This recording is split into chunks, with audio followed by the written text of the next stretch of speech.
Hey, it's Aaron with the Mowing in the Dark Lawn Care Podcast. Hey, this is Tony's Lawn Care Talk. Hey guys, Cameron here with the Lawn Care Life in Missouri. Hey guys, this is Dan White with Lawn Care Unscripted. What up guys, it's Phil with Phil's Lawn Care. And you're listening to the Turf Nerds. Live from Equip Expo 2024, it's Turf Nerds, a lawn care podcast with Evan Lindman and Greg Durbin, powered by Green Frog Web Design. Greg, we finally made it. What the Yakta booth here at the Equip Expo. We didn't come last year. Yakta was here last year, but now we are here. Yes, we were finally able to get over here. We got Brodie on with us here to be able to sit down and talk a little bit. Talk all Yakta. Yeah, all Yakta. Talk all Yakta. So, Brodie, thanks for joining us. It's a pleasure. And you said that you guys have merged with, made a switch with, or now you've kind of come together with AeroQuip. Yeah. Tell us a little about that. You got a new title with that too then? Or? No, so I've been with the family of companies since 2016. Okay. I came on to AeroQuip when they were very known for their engineering, but relatively not known when it comes down to the grand scheme of things. So they were founded in Tamworth, Australia. They came to North America. They were known in Canada, Northern United States, through working with a family of companies a shareholder that is always driving to go and do better, always driving to do better for the dealer, driving to do better for the end user. It was really a cinch with all of that formula for me to go and grow with the shareholders and the sales teams and not just become really known in North America, but become the international standard. So AeroQuip is the international standard in its sector.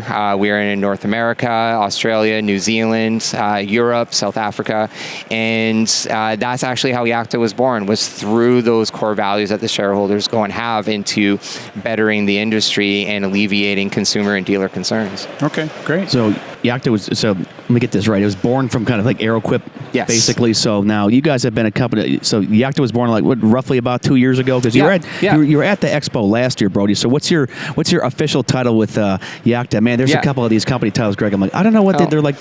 No, we keep it simple. We're director of like single grass, like residential lawn care. I'm like, I don't know what that is. Yeah. We keep things really simple. We're not about titles. I'm the CMO. That's a fancy way of saying Chief Marketing Officer. Okay. But really, my title is Chief Take Care of Your Dealer and the End User Officer. That's what we're all about. Yeah, that's right. There's not really Andrew Firth is our CEO, but he has the same title, Take Care of Customers and End Users. Okay. So that's what we're all about. All right, so you guys tell us about what's going on with the dealer network and what you've got going on. You guys have some great equipment out here. It's really neat. We can talk a little bit about that, the attachments you have. The X-frame technology too, which is huge. So we'll touch on that too, Brodie. Yeah. So you touched on a really interesting spot. So last year was our first year showing up to Equip Expo. The year before that was the anniversary. So this is our 3rd-year anniversary of the idea of entering into the zero-turn mower market. So in just that short period of time, so from 2 expos ago, the shareholder said, you know what, our dealer said that there's a big gap in this market. They're not getting taken care of. The end users aren't getting taken care of. The distributor model really goes and disrupts everything. To saying, okay, this is where we're going to go, to a year later being at Equip Expo with our prototype equipment, and to a few months. It was big. It was huge for us. And to just a few months later going to manufacturing, and we're getting our plant together and everything like that, invested a lot into building a state-of-the-art manufacturing facility, to now showing up for our second Equip Expo with a full lineup, and also fully introducing not just our prototype, what we had last year, but what the X-Frame is going to be coming in 2025. Okay, great. Now, the X-Frame, Brodie, is really, really cool. All your mowers are, I mean, they're well built, like overbuilt, and they're well built. And you can take a zero-turn mower. I'm pulling up an email here. I'm not on my phone, guys. So you can take a mower. It's game-changing innovation. It's powerhouse attachment. You got your snow blower, front-end loader, gravel aerator. So you had a mulch bucket over there. I mean, these are beefed up, and you guys are definitely not chintzing out. I think where you do have some sort of advantage right now with you're already setting overpowered engines in machines and not keeping them underpowered. There's some other brands out there that are not, their mowers are built well, but they're putting in a dinky engine. You guys aren't putting in dinky engines. You're actually putting in a well-built machine. Yeah, it's exactly it. Like, I think what's really important for people to understand is that when we entered the market, everyone's like, this is saturated. Like, what are you thinking? It's another thing that's going to go and make tall grass short. That's not hard. And it really isn't. Making tall grass short is not hard.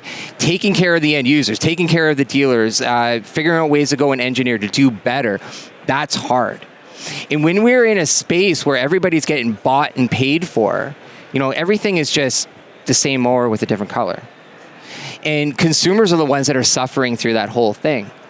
So what happens is that when a manufacturer is saying like, hey, look at this new shiny new thing that we're doing, what they're actually doing is they're adding plastic components, taking out the steel, taking out the things that actually goes and keeps them up and running, that protects their investment, and marketing something that really doesn't do a whole lot of good. It might be neat to have, but in the grand scheme of things, what they need is something they can rely on. And they need an OEM they can rely on. And, we hear it a lot. Why are we going to be entering a space that is so saturated? We're like, well, because they're all the same mower. Every single one of them. And we're coming in and saying like, yeah, you know what? We have a 7-gauge deck. We have 7-gauge baffles. We have a 7-gauge laminate. Oh, boy. And what we're even trying to do is not just say that's really tough. We've actually gone out and we've tried to destroy these things. And I'm actually really looking forward to showing you guys. We shot it. We blew it up. We dropped a boulder on it. We towed it behind a truck. Wow. And we're doing everything we could do to try to go and break these things because everyone says they're tough. But the biggest difference that the consumers are going to go and see and the dealers see right away is the fact that we don't have a distributor model. So why that's important and it's really, really exciting is because if you're a consumer and you're having a problem with your unit, the dealer that you're working that through, or even yourself, if you're capable of doing it, you get to deal directly with the OEM. You get to deal directly with us. Like quality parts too. Exactly it. And there's no distributor that is going to go and get away with that conversation. So a good example is that, let's just say, so we have 5 years, 2,000 hours. Let's just say something goes wrong with Kawasaki. It's a great unit. We're really happy with Kawasaki. They're great people to work with. And I'm not saying this is going to happen, but let's say that it does. And Cowie is like, you know what? I'm not too sure that's going to be covered under warranty. Where everybody else has to go through a distributor, the dealer gets to go directly through us. And we go and say, I think that it should be covered. So, Mr. Dealer, take the parts off the shelf. We'll pay for them. We'll deal with Kawasaki. Let's get that cutter. Let's get that end user. Let's get them up and running because we don't have that distributor model.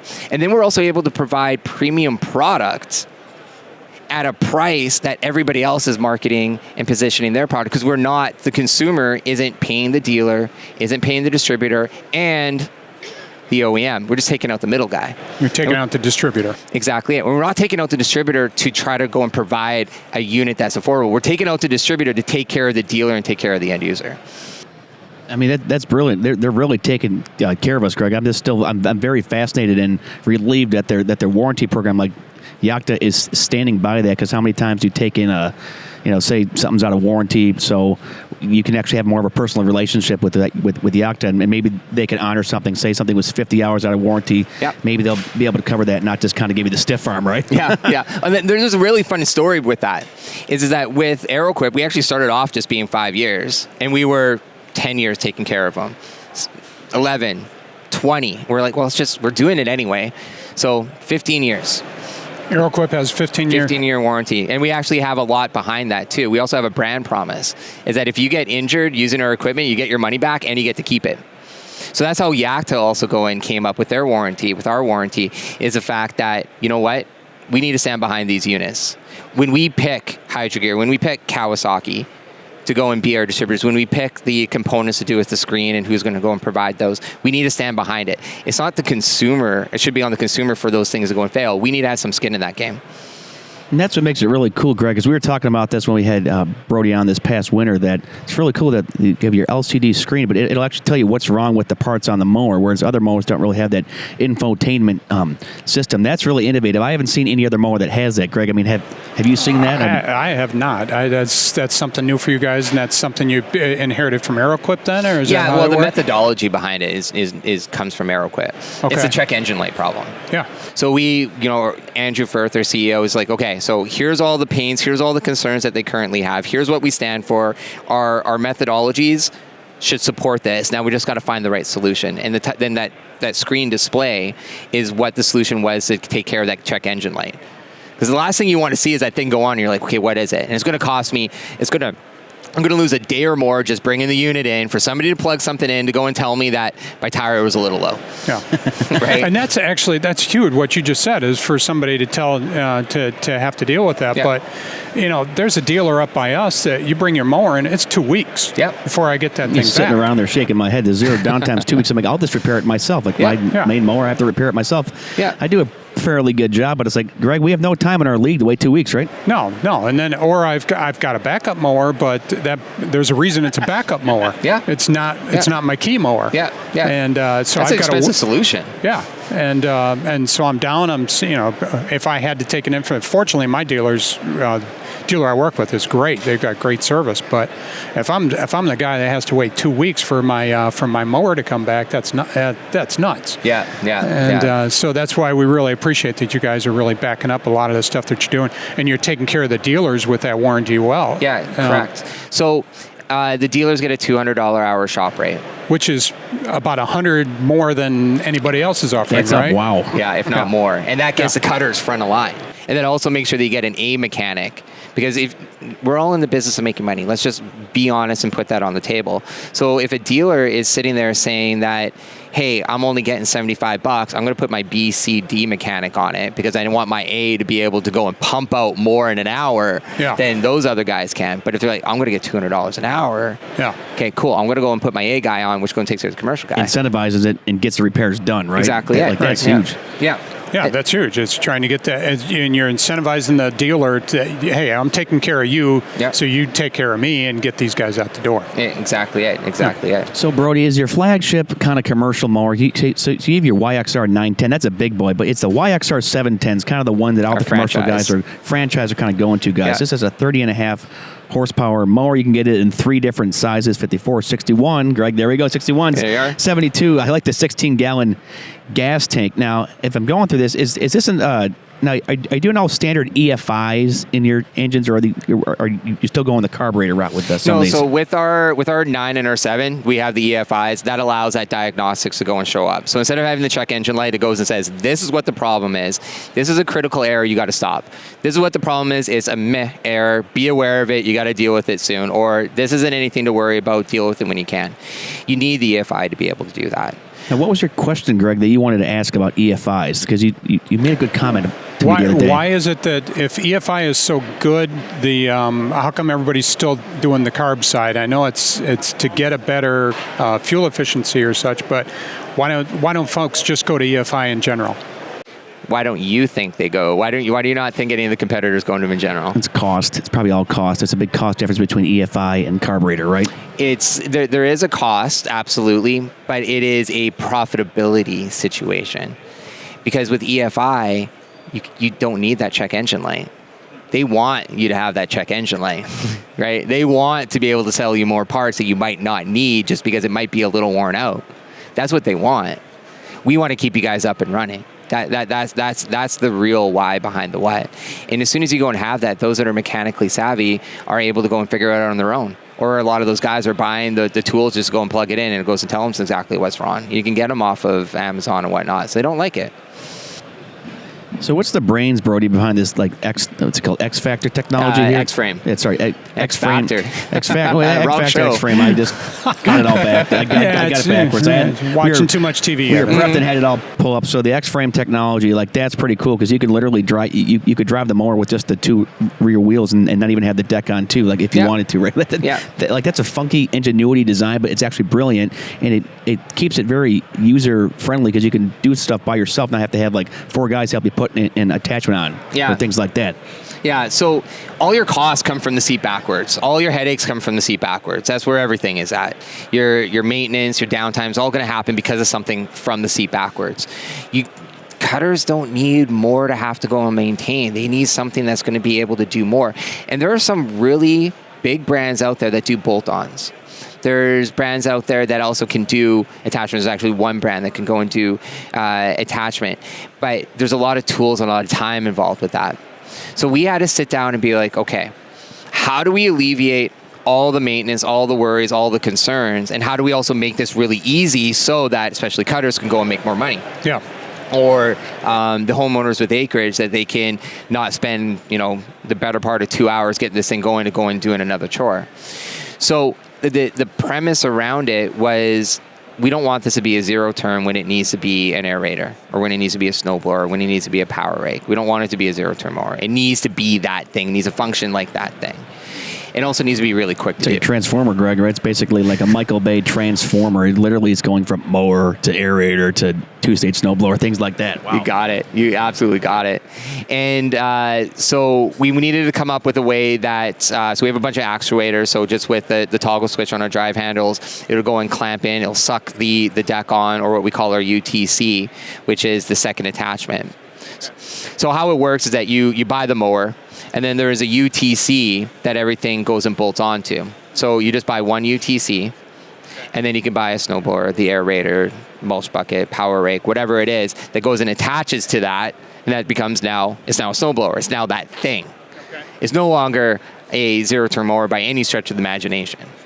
And there's not really a zero-turn snowblower that's built to be like, we are a zero-turn snowblower. That's not a thing, right? There are mowers that can pretend to be. Yeah. Right? We've seen them, yes. Yeah. But we had to make sure this actually functions exactly as is that it's intended to. So that's the premise around it. So it's quick. It's easy. You still get all that warranty. You still get the support, and you don't have a bunch of motors and other transaxles and everything else that you got to go and maintain. Greg, what do you got? I love that idea. It's the convenience. We have that Echo trimmer, or it's Echo pole trimmer. Yeah, it's a pro attachment series. We can put multiple attachments on it. Yeah. Yeah, but I was working with that the other day, and our the edge definer. That piece is heavy. So when I'm trying to switch that out, because I was using the trimmer and then I had to put the edge definer back on, just the way I store it, it was a pain trying to work with that and the weight of the edge definer. So the fact that you guys have such an easy system to work with, I was standing here, Ryan was telling me a little bit about it. One of your guys, he's showing me, I'm going, this is phenomenal. Yeah. Because it took me 15 minutes to switch my edge trimmer, hedge trimmer, and my bed definer. Yeah, and that's handheld, right? Like Yeah. this is a whole beast of a machine that you're going to do it in less than that much time. Yeah. Yeah, and I thought that was phenomenal. It just looks like an easy system. He showed me how simple it was, and it's just you just get in, and then you plug it in, and you flip your toggle, and off you go, and you're off you go. Yeah, off to make some money. I was very impressed with that. I really like the idea how you guys have set that up, and the other thing I was looking at was your mulch bed with that grappling hook on there. That was cool. I've not seen anybody that's done that with that. Is that something that you guys have done, or is that? I've not seen it anywhere. That's what happens when you invest in engineers. I don't think I ever saw one even like that with other companies that do mulch buckets. Like the grapple holds it all in. That's kind of quick, and you can plop it there in one spot too. Yeah. And for keeping your sticks and all that stuff in it too. Yeah. You got a log to move or whatnot. Yeah. It's not just about dumping soil and some mulch somewhere. It's also it should be multifunctional. Yeah. And that's what happens when you give engineers no restraint. Right. Just go and solve a problem and get back to us with what that is. So you've got the blower. Yes. You've got the mulch with the grappling hook. Yeah. And then you've got the deck. Is there anything else? Aerator as well. And the aerator. Oh, the aerator. Aerator. I wanted to ask Brodie. Now, is that a core aerator, or are you just poking holes? Because there's core. Okay. It is so it's not core. an aerator of just poking holes. There's some aerators where they just kind of just poke holes in the ground and don't actually do cores, because that's one way to get. But so this is leaving nice like cores. Now, the settings on it, is it pretty easy to work with the settings on the? I actually haven't seen it yet. How to change like core depth and things like that? Is it pretty simpleton, dumbed down, where my cat could do it? Yeah, that's the whole premise around it. Your cat, your kid, there's chores to go and get done. Go and punch the holes in the lawn, go aerate. It's meant to be really quick and simple. We wouldn't go in and release anything that involves a lot of steps or a lot of complication. If that's the case, it's not ready to be released yet. We're not alleviating any concerns. That's what we're. Okay, and then you've got the bagging system over there. Yes, sir. And that's kind of neat. That looks like a pretty nice system that you have set up there. And Am I seeing steel covers on there and the top, or how does that? So it's a steel frame that has a fabric top to it. Yeah, and then you lift that up and the bags slide right out. What's the bushel and capacity on the bagging system? Weight-wise, though, too. Have you guys noticed any issues sucking up wet leaves, like jams? No, so the weight capacity, actually, I don't know what the total volume is. I should. It's just been a lot of conversations today. I can imagine. I don't even know. You probably, I'm like, I don't even want to know what I said to that person. If I had a booth here, Greg, or if we had a Turf Nerds booth, I'm like, I don't know who I talked to here. I can't remember anything. So. Yeah, I sit in my hotel room and I blink and I'm like, did I leave? Did I do what I was supposed to do? But when it comes down to how the whole thing operates, because of the power, how everything goes and drives, we don't have to go and add any weight to the front like you go and see everything else. Not with our 7 or our 9. Anyways, with our 1 and our 3, if we go and get the baggers attached to those, it'll be a 2-bagger system. And we'll see if we have to add some weight to that. But there's no weight added to our franchise units. And with the power and the distribution and how the suction goes and works with our deck, we've had nothing but wet. It's been a real wet year for us, and all terrible, that Greg, hasn't it? Yeah. And from the leaves to tall grass, that's what has been tested on. Okay. All right. How's the dealer going? How's the dealer network going? How's that setup going? What have you got? It's humbling. It really, really, really is. We came in with, in less than a year with 90 dealers. We're maybe a full day into it now with a half a day yesterday. And, we're now, 100, if maybe over. I haven't checked my phone. We'll be 150 before the end of the year. We'll be 200 plus by the end of next year. We have a lot of our AeroQuip guys that are going to sign on who are able to go and service and do all the necessary things that it takes to be in the OPE sector. It's been really humbling. We've had a lot of people all around the world, Europe, Australia, New Zealand. We're actually just talking to some people. Our CEO was just talking to people from Aussie, New Zealand to go and get that one off the ground because, again, we're alleviating concerns that nobody else is willing to go and do because it's hard. Okay. And then they have that set up, you got it built in with AeroQuip there. So you got it. How many AeroQuip dealers are there out here? So in the just US? like just selling only AeroQuip? Yeah. 250 plus. 250 plus, yeah. And so that could be a potential 250 plus for you for Yakta? Yeah and no. So our AeroQuip dealers are fantastic people, salt of the earth people. There's just some extra moving parts that we need to be able to go and have at the dealership to be able to go and service properly. A lot of those dealers, I shouldn't say a lot, some of those dealers are looking at seeing what it will go and take because they want to work with us because of they know what we stand for. Right. So, good. Yeah. That sounds great. Yeah.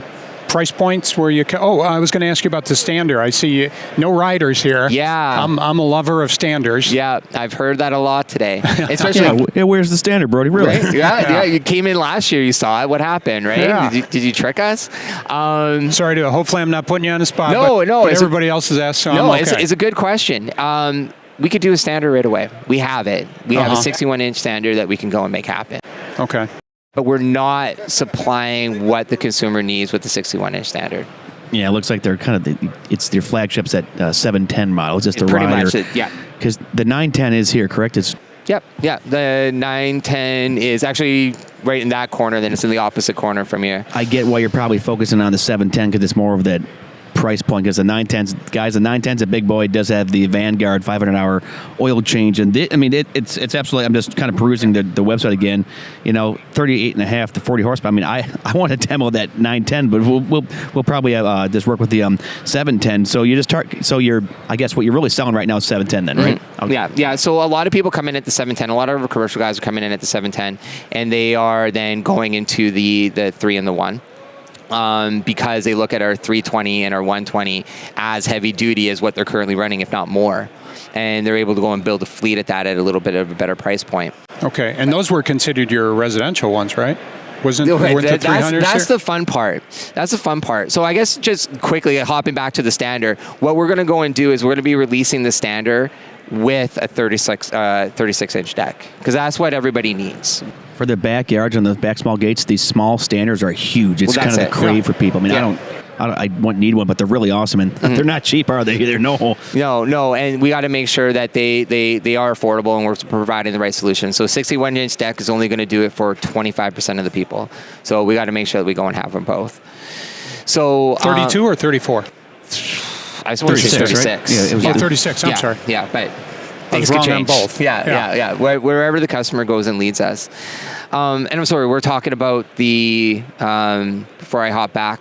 We were talking about the differences on the 710. Oh, the 300 series, the residential. Yeah, that's exactly. If those were going to be originally residential. Yeah. So we're a premium product. We're unapologetically premium. But what we're able to go and provide without that distributor network is a premium product that's also affordable. Right now, we're not interested in a $5,000 mower. And that's what the 1 and the 3 were supposed to go and get to, and to be that quote-unquote residential unit. But as soon as we were done with it, it wasn't. It was all of a sudden a commercial unit. So what's the price point there on the 710 right now? You have a guesstimation? $16,999. All right, that's probably clocking in. That's standard with everything that's going. But guys, we're not even biased. We're not even sponsored by Yakta. We're just their friends that's pushing their product. Nothing's cheap here. These are very well built mowers. I mean, haven't we seen some cheap mowers, Greg? I'm like, I would break that. There's a couple I kind of looked at and questioned. Yeah. But I was standing over there looking at the frame on this thing is just a beast. It's incredible. Yeah. Drop a boulder on it, right? That's it. That's what you guys did is light on fire. Oh, yeah. It still works. Follow us on YouTube and you'll be able to go and see all the damage we're going to inflict. Oh, wow. Yeah. We're looking forward to releasing that. Yeah, that ought to be pretty neat to see. Yeah. So. Well, Greg, what else do we got? Brodie, as we kind of park the mower back into the trailer, it's kind of my standard thing now. What else do you want to get off your chest so you can have you get back to the Yakta Nation over here? Yeah. Honestly, what you hear and what you see is what you get. That's honestly the bottom line. Our core values, fair, agile, and together. One of them stand for don't BS a dealer. And that also means don't BS a customer. And if anything is a tough conversation that we had to have, we're not going to sugarcoat it. It's just, it is what it is, and let's go and work through it and we can figure it out. But when you are looking for something, when you're looking for a solution, make sure that you understand your concern. Make sure you're getting something that alleviates that concern and that protects your investment. Can you actually speak? We're not the only ones that you can speak directly to the OEM. We're not, but the vast majority, you can't speak to the OEM. But you want to be able to, because that's how you're going to get taken care of. The distributor network are not customer service networks. They're not. They are distribute. You got it, we're out. Right? We're moving on to the next thing. So the OEM's when shoving my warehouse full of stuff and I got to get this stuff out. That's the only thing they're focusing on.